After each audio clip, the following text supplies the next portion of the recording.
इस वीडियो में हम डायरेक्ट एंड इनडायरेक्ट स्पीच से मुतालिक एक एक्टिविटी करेंगे, यानी एक मश्क करेंगे।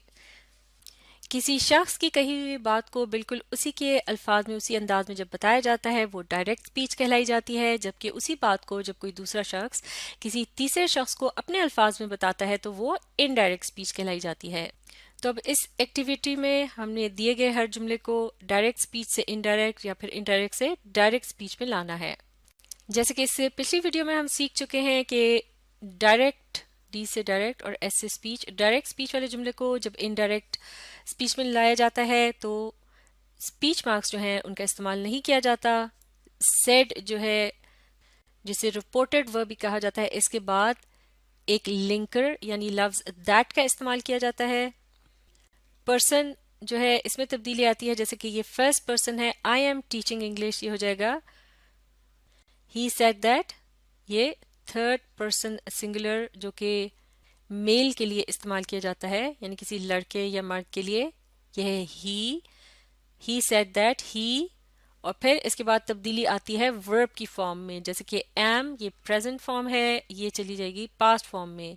He said that he was teaching English. तो बाकी का ये जो जुमला है इसे इसी तरह से लिख देंगे। लिहाजा इनडायरेक्ट स्पीच में जो जुमला हो जाएगा, he said that he was teaching English. तो दोनों जुमलों का जो है तर्जुमा वो भी देख लेते हैं। He said I am teaching English, उसने कहा या उसने कहा था मैं अंग्रेजी पढ़ा रहा हूँ। जबकि ये जो इनडायरेक्ट स्पीच में जुमला है ये है he said that he was teaching English, यानी उसने कहा कि वो अंग्रेजी पढ़ा रहा था, या फिर यूं भी कह सकते हैं कि उसने कहा था कि वो अंग्रेजी पढ़ा रहा था। अगला जुमला देखते हैं। She said I shall play badminton, यानी उसने कहा मैं बैडमिंटन खेलूंगी।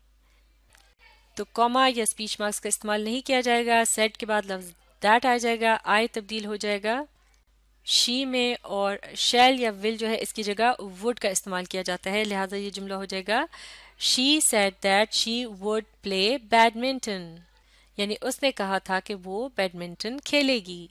अगला जुमला, the boy said I will do the work now, यानी लड़के ने कहा कि मैं इस काम को अभी करूंगा।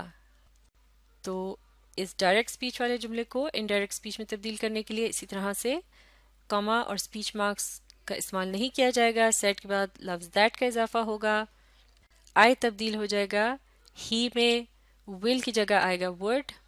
और यहाँ एक और अहम तब्दीली भी करनी है, लफ्ज नाउ जो है ये देन में तब्दील हो जाएगा, यानी अभी तब में तब्दील हो जाएगा, या इस वक्त से उस वक्त।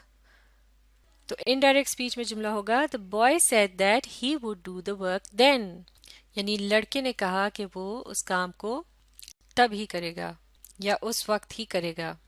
अगला जुमला, Sana said that she does not like milk in her T.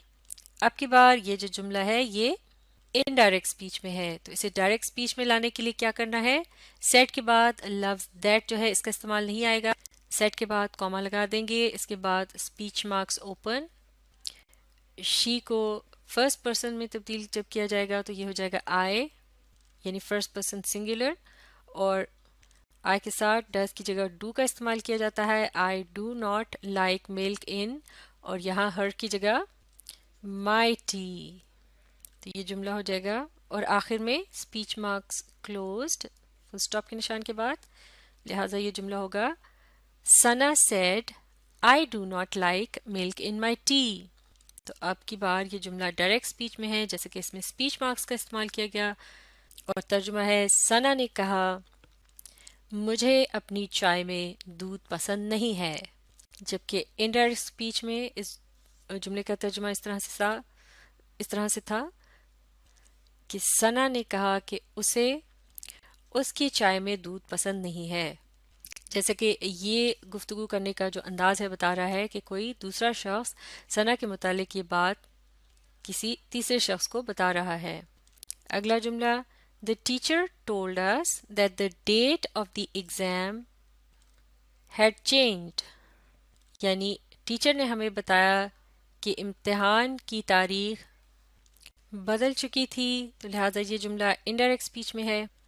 इस जुमले को डायरेक्ट स्पीच में लाने के लिए इसी तरह से ये जो लिंकर है लफ्ज दैट, इसका इस्तेमाल नहीं किया जाएगा। द टीचर टोल्ड अस, इसके बाद कॉमा, फिर स्पीच मार्क्स ओपन, पहले लफ्ज के पहले लेटर को कैपिटल किया जाएगा। The date of the exam had changed तब्दील हो जाएगा हैज चेंज्ड में।